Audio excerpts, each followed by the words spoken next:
se habla mucho de las calificadoras internacionales que hacen los movimientos de la economía, de la política, de la seguridad, de la confianza, en cualquier país. Son calificadores internacionales que hablan sobre los temas donde ha habido una discusión que si para fin de mes que se va a dar el dato del crecimiento, ya sea positivo o negativo de nuestra economía en México, va a ser más o menos, porque el primer trimestre la economía de México decreció, se le llama curiosamente, tuvo un crecimiento negativo del 0.2.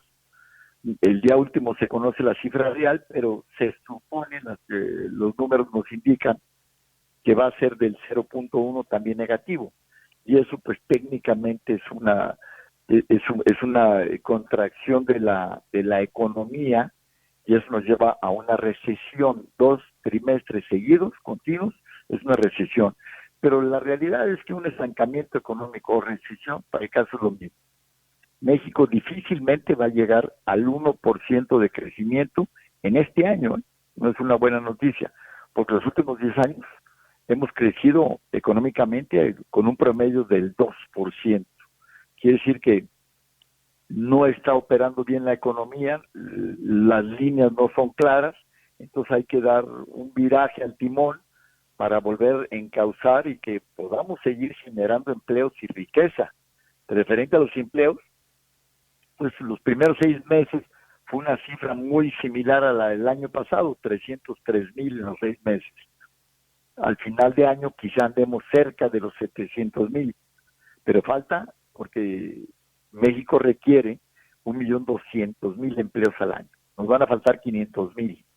Y esos 500,000 pues van a la economía informal, porque curiosamente los 30 millones que están en la economía informal, los datos oficiales no les llaman así, les llaman la economía informal, no les llaman desempleo, cuando son personas que subsisten y no tienen seguro social, ni Infonavit, etcétera.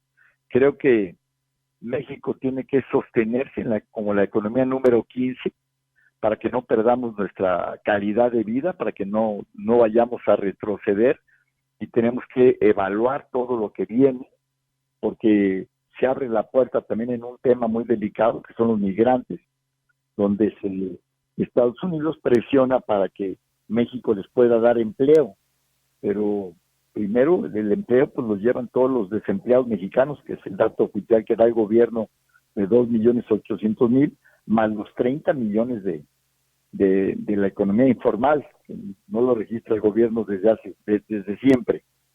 Entonces va a ser un tema muy difícil, muy delicado, y yo espero que la economía retome el punto y exista la certidumbre, esa es la palabra con la que quiero cerrar, la certidumbre para que la inversión privada, ya sea nacional y extranjera, pueda continuar. Un país que tiene certeza para su inversión, seguridad, esa inversión se va al sector productivo. El sector productivo es el empresario y el trabajador. Eso es lo que necesitamos, porque si no hay inversión privada, hay que recordar que el gobierno como ente es el que redistribuye la riqueza vía los impuestos que genera la empresa privada, pero la que lo genera es la empresa privada y genera los empleos.